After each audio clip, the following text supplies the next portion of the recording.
All right, so this is part two of the final countdown. This is your last video for AP European history, so we will go right into it and waste time because it is Sunday morning. I have things to do. So let's see here. We're going through all this stuff. We did all this already. Yes. Okay. Number 5, feminism. So we have looked at, in several stages in this class, women's rights and roles and responsibilities, how those differ socioeconomically, how those differ in different countries. And we see the feminist movement continue to grow, but take on a different way. So post-World War II, with the economic recovery, you have the increase of birth rate. So the generation right after World War II that is in the prime mother bearing or baby bearing age is going to have a lot of babies, right? Birth rate increases substantially thanks to the baby boomers. That's going to be a big part of the story. However, when you get to the 60s, we have a reaction against that kind of revival of domestic responsibilities post-World War II, and that's with the beginning of the modern feminist movement. The name to know here is Simone de Beauvoir, where she says women had always been considered the other, the second sex, was literally the name of her book. And she believes that the way out of that other status is through creativity and courageous action, along with different initiatives in the workplace. We have seen feminism in the past be more of a political movement, certainly with the suffragettes in the early 1900s, but now we're going to see it become more social and economic. And you see several things going on: workplace equality, greater educational opportunities, but also one thing to consider is rights to divorce, the right to a legal and safe abortion, and also the development of new medical techniques. Of course, abortion being one of those, but another one, oh no, we're not ready for that yet. Oh no, still not. There we go.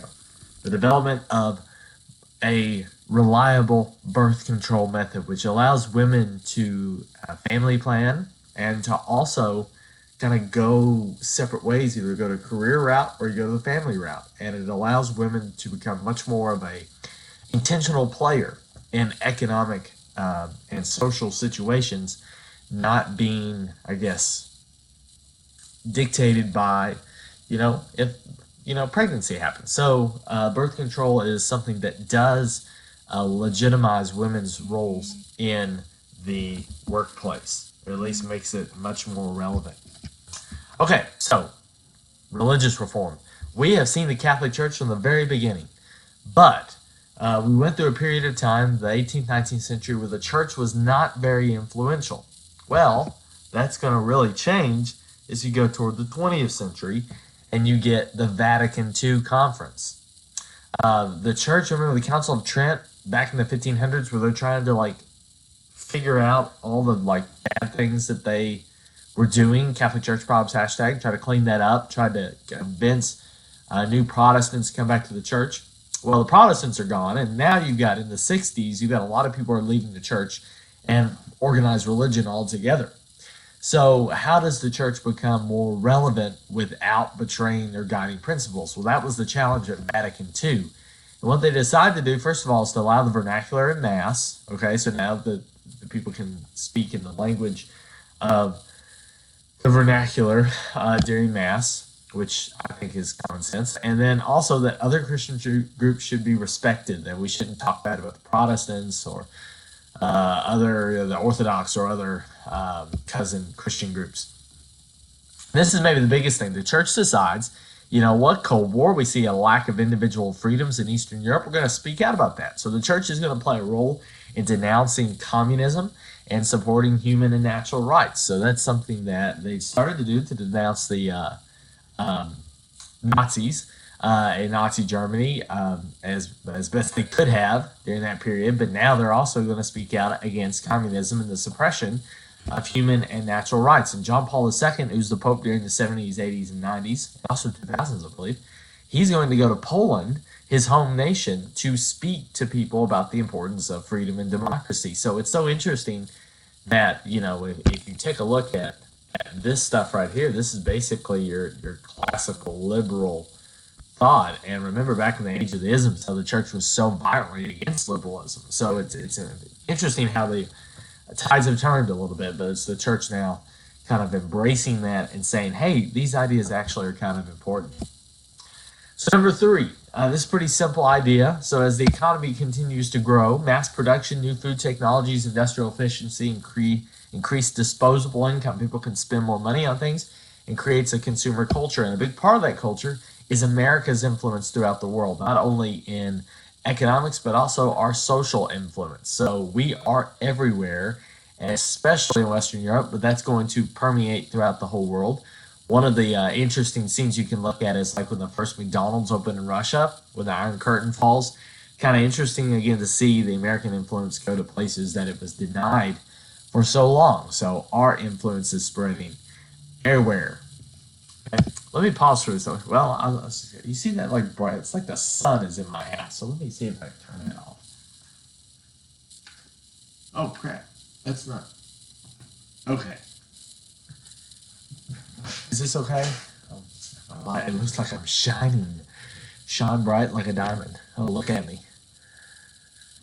What if I go total darkness?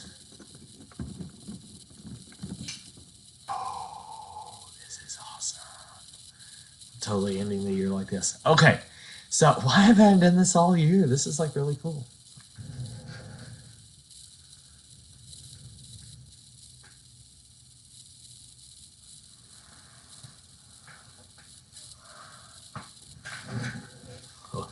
Pretty awesome. You see my eyes? Like I can look straight in, but then I'm gonna look at the screen.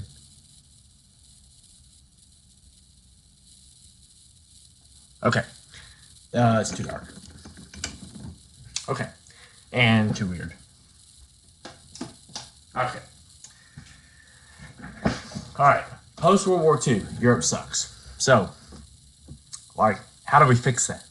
So one of the questions was, will Europe become one state, right? One nation, with these different smaller states, which were our countries from the past. The idea has been floated. But as far as we know about this year, the year of our Lord 2018, really what we've seen most is economic unity. And that started in 1957, the creation of the European Economic Community, the EEC, which created a single market with no tariffs. Okay, so basically in these 6 countries you see here, they could trade without any tariffs being applied on the other. So the idea was that, again, specialization, you make something great, we make something great, we trade, we're all better off, right? So it's something to assist the economy. And keep in mind, these countries are also being helped by the Marshall Plan, rebuild after World War II. So it's something that triggers, again, economic success. This is known as the common market. So you'll see that phrase sometimes applied to this area. And then in 2002, as a byproduct of the European Union, we had the introduction of a common currency. So like, say before you were in France and you wanted to go like to Italy to buy shoes or something, you know, what are they, pizza. So you may not have gone though, because it's kind of a hassle to go and exchange your currency and like get that together. So the thought is, let's all use the same money. Let's kind of absorb each other's economic struggles, and we'll act as one unit, and that will help economic cooperation. The ideas of Adam Smith is that with cooperation, sometimes specialization rather, will help you succeed. So not every country in Europe has the euro. Probably the best example is Britain, also Switzerland, not surprisingly, but a lot of countries use it and accept it, and therefore can kind of encourage interstate movement. Now, you do see political unity a little bit with the European Union, which forms a European government in Brussels, in Belgium of all places, to have kind of a medium for European countries to discuss issues that would affect all of them, to set standards on, say, pollution control, climate change, immigration, all of these issues that I suppose the idea is if we're all on the same page, we can all be stronger together. And the GDP, actually, the European Union together is stronger than the United States. Not by much, but it is some. So the idea, again, is cooperation through this union can make us stronger together. Now, you see the X, right? That refers to Britain 2 years ago, 2016, jumping out of the European Union in a move called Brexit. And the idea was that Britain believed that their national sovereignty or their identity was was being compromised by the wishes of people in Germany, Spain, Poland, Greece, anywhere in the European Union. So they voted to jump out, and as of now, they are in the process of basically going through what seems to be like a divorce, right? I mean, they're doing trade deals and they're kind of splitting everything up so that they can coexist, and the EU can exist without Britain, and Britain can exist without the EU, because there's a lot of trade advantages that are lost. But the plus side for some people is that they don't have to be dictated to by Brussels and be told kind of how to do certain things. So they can kind of take back sovereignty and power a little bit.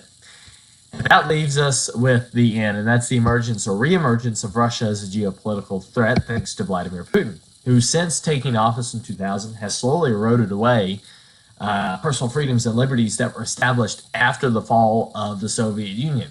He has also centralized power back to the executive branch to such a point that some people are using the C word, Tsar, or Tsar, if the T word, to refer to Putin and how he conducts his business and how he has gravitated more power over the Russian people. Now, the question is the Cold War coming back? Well, I mean, there's some indication, so maybe it's a maybe, right? Russia is nowhere near the economic power that it used to be. Of course, it really wasn't at the end of the Cold War.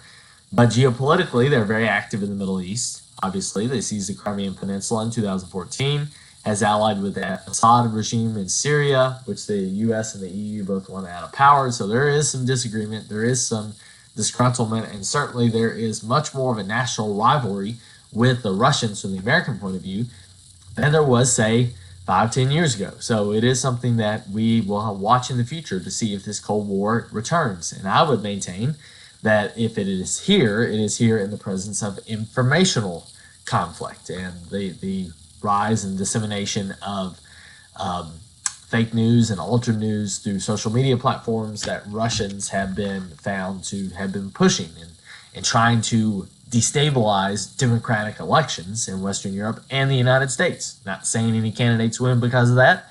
I'm just saying that the Russians have ways and are conducting ways to get their interests taken care of in different elections. So it's something to keep an eye on going forward if that happens.